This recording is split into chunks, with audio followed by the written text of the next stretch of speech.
John Gibson is the musical director of the upcoming Auckland Theatre Company's production of Billy Elliot, the musical.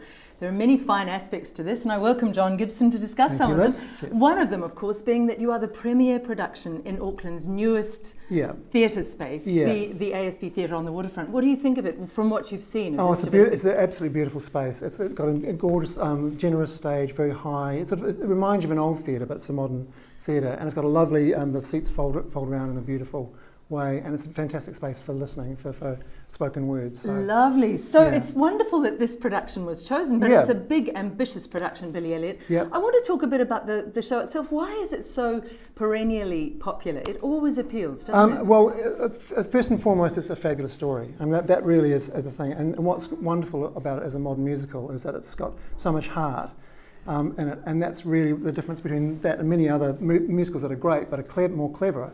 But this one really does touch your heartstrings, and it's beautifully written, so that it actually does all that. It's funny, it's wonderful. Written dancing. in dialogue as well as music, because the music is Elton John's music. Yes, isn't it is. And that being said, it's even the spoken word is absolutely got to be on rhythms. It's very much like Sondheim, so it's actually very. It's all geared like a wonderful piece of clockwork. And you know the theatrical adage, don't you, John? Never work with animals or children. No, in this case, you completely break that. That's Tell me right. about the children. Well, of course, the children are the wild card. So that's the thing that really, that's sort of the danger element, but also the glorious thing. So when you see those kids actually really dancing, you're totally there with them, and it's that's really the magic ingredient in Billy Elliot. Is obviously the kids. If you get that right, have you got it right this production? Because I know you did a search right through New Zealand, and there are children from all over the country. There's a kid from Westport, I think, in there with us.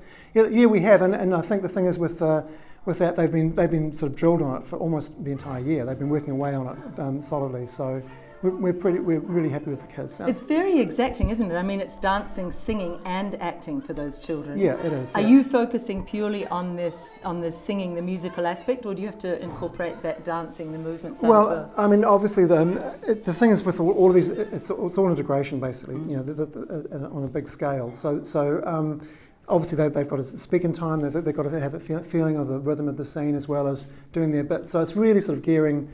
These are different skills that they've worked on very hard. They've worked really hard on the dancing. They've worked on the music, but it's just making it into one sort of giving meaning to the whole thing. So it actually forms into one sort of great whole, You've got a great head of hair, so you obviously haven't had to pull it out over this production. It's thinner. Has it been a stressful production, or has it come together well? It's been planned very well, and it's a massive undertaking, and it's still in process. Obviously, it is coming together wonderfully. We've got an incredibly strong chorus. We've got a wonderful band, and the acting is really great. So, and I think the thing about some of these musicals, they really benefit from being sort of not smaller cast.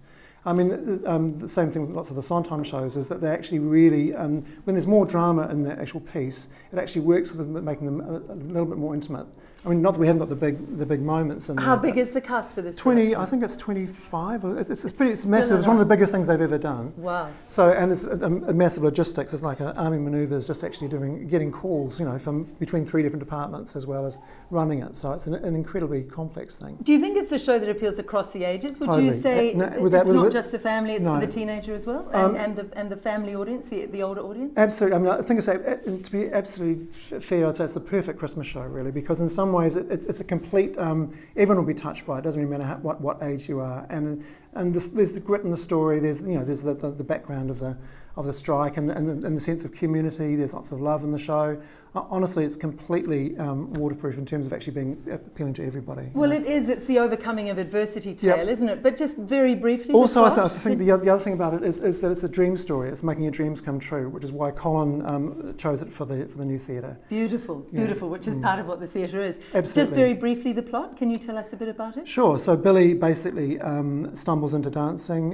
His family's in a terrible strike. The area is being destroyed, and it's basically Billy finding the strength to make his dreams come true, and it's teacher. It's a very special bond between the teacher. This was the terrible miners' strike that Thatcher tried to break in the 80s. So it's set in northern Britain, isn't it? Yeah, that's right. So they all had to, not only are they dancing, they all have to learn Geordie accents as well. Incredible. Tell me also about your own career, because you've written about 150 songs yourself. You've done about 80 scores for musicals. You've had a very varied career. Where did it begin? It began in Dunedin in the 80s. I mean, I was actually picked up out of and just put in and asked to be the musical director. This was but for a wonderful year when Tony Richardson, who was the old director of the Mercury Theatre, was down with Raro Paratini and Sylvia Rands and Tony Rabbit. All these extraordinary people came for him.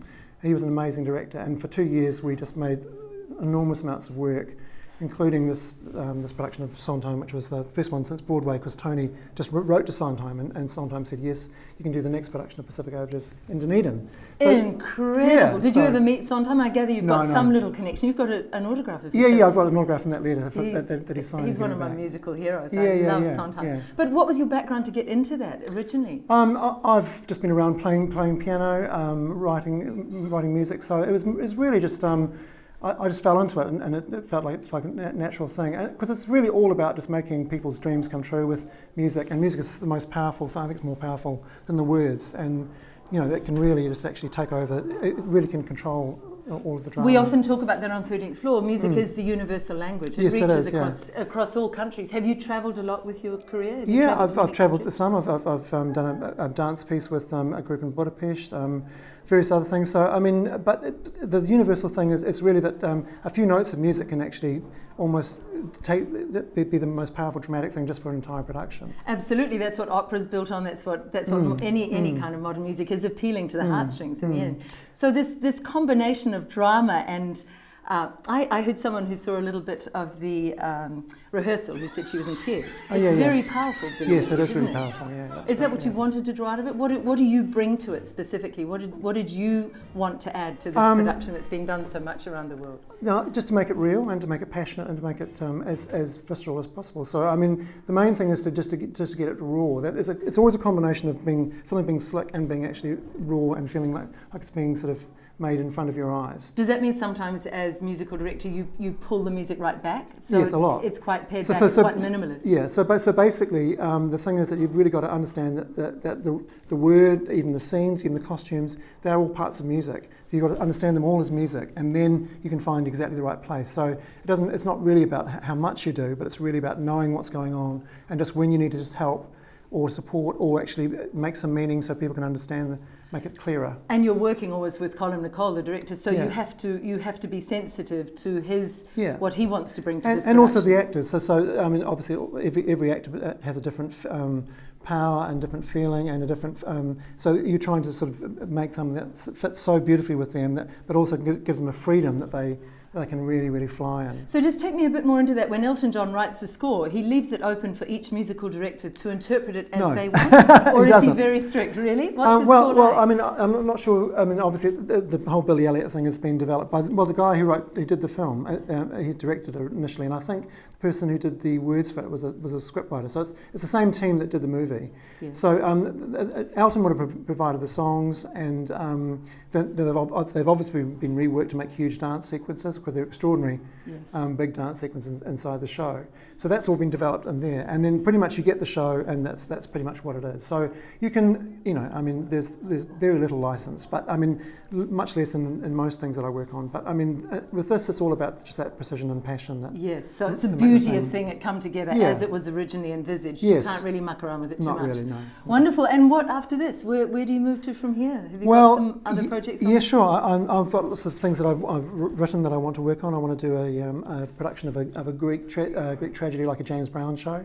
And so it's a music all the way through it. So I mean, I've got lots of ideas that I want to try, but it's all about trying to make sort of music sort of and drama sort of like new combinations. I love that idea. That idea of fusion, but always with this underlying motive of moving people, of getting to their heart space. Yeah. Well, then, and that's the magic of theatre, because theatre in some ways is the last place where your imagination is completely involved in the communal space, which is why it's sort of an incredibly precious thing. Absolutely, and it's so fresh every night. Yeah, it should be so fresh and organic. and it's evolving every night. And it can change people. Wonderful to talk to you. So Billy Elliot, and it opens when? What is the opening night that you're aiming for? It's October the 7th. October the 7th. Good luck with it, John Gibson. Thanks very much. Lovely to talk to you. All of us at once! Solidarity, solidarity!